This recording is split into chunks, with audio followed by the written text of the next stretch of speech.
తనను తను తగ్గించుకున్నవాడు హెచ్చింపబడును అనే ఒక్క వాక్యం నాకు మహావాక్యం అయిపోయింది. ఒక్కోసారి అదే నాకు శాపం కూడా అయిపోయింది. నేను ఎప్పుడు తగ్గించుకుంటాను, సహాయం చేసి కూడా తగ్గించుకుంటాను. అది నాకు బైబిల్ తాలూకు ఆ మహావాక్యం ఒకసారి నన్ను తగ్గించేస్తాయి. నేనేమనుకుంటానంటే, నేను భగవంతుడి వాక్యాన్ని నేను విన్నాను, చూసేవాళ్ళకి అది మరీ నన్ను నేను చంపేసుకున్నట్టుగా ఉంది, తగ్గించేసుకున్నట్టుగా ఉంది అని నేను ఒకసారి అనుకున్నప్పుడు, ఎప్పుడు నాకు భగవంతుడు అండగా ఉన్నాడు. దాన్ని క్రైస్తవుని పిలవండి, అల్లాని పిలవండి, లేదంటే ఈశ్వరుని పిలవండి, రామాని పిలవండి, జగన్మాతని పిలవండి, ఆ సుప్రీం ఫోర్స్కి అది నిరాకారం. ఆ భగవతత్వం నన్ను ఎప్పుడు కాపాడింది. ఈ మాట ఎందుకు నేను ఉటంకిస్తున్నానంటే, నిన్న మండపేట, ఇది ప్రత్యేకించి ఎన్నికలకు సంబంధించిన విషయం కాబట్టి మీకు చెప్తా ఉన్నా. మండపేట నుంచి మన నాయకులు చాలామంది వచ్చి చాలా బాధపడిపోతూ ఉన్నారు.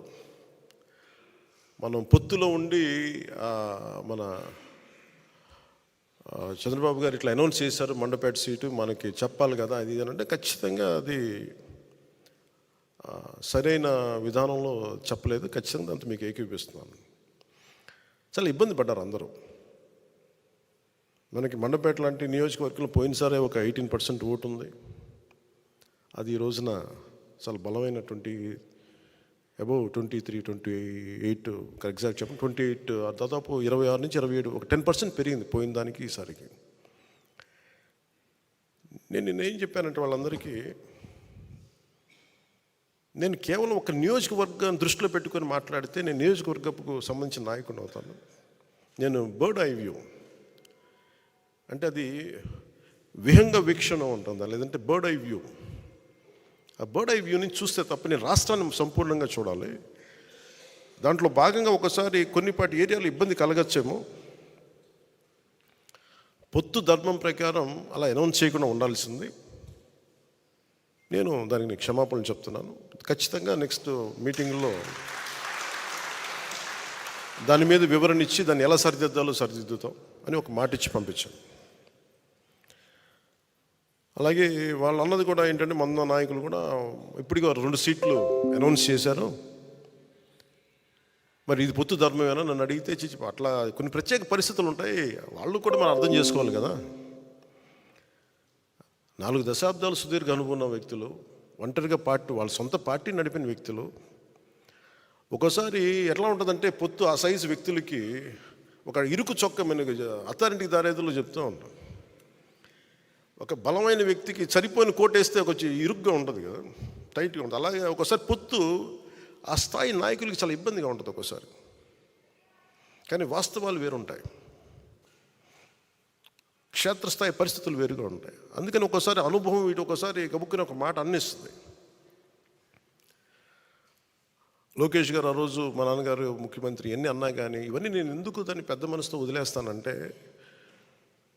ఒక పార్టీని 3 దశాబ్దాలు నడిపి 3 సార్లు ముఖ్యమంత్రులుగా ఉండి అలాంటి కుటుంబం నుంచి వచ్చిన వ్యక్తులు సహజంగా గబుక్కుని ఒక మాట వచ్చేస్తుంది.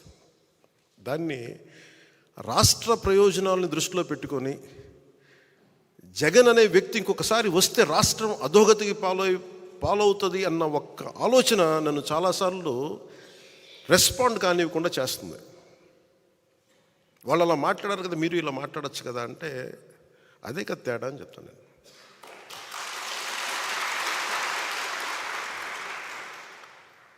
అంటే నేను చాలా ఆలోచించి, ఎందుకంటే ఒక పొత్తుని ఇబ్బందిగా గురి చేసి ఒక మాట మాట్లాడడం చాలా తేలిక. నేను అది ఈ రోజున మాటిస్తున్నాను. రిపబ్లిక్ డే రోజున ఎన్ని విపత్కరమైన పరిస్థితులు వచ్చినా జగన్ నడిపే ఈ ప్రభుత్వం 24లో మనకి కనిపించకూడదు.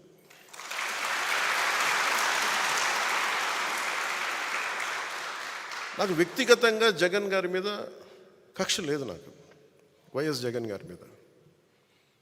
కానీ ఆయన విధానాలు కానీ ఆయన ధోరణి కానీ ప్రజల్ని ఇబ్బంది పెట్టేవి, రాష్ట్రాన్ని అప్పుల పాలు చేసేవి, అప్పులకి దగ్గర చేసేవి, అభివృద్ధికి దూరం పెట్టేవి ఆయన పథకాలన్నీ.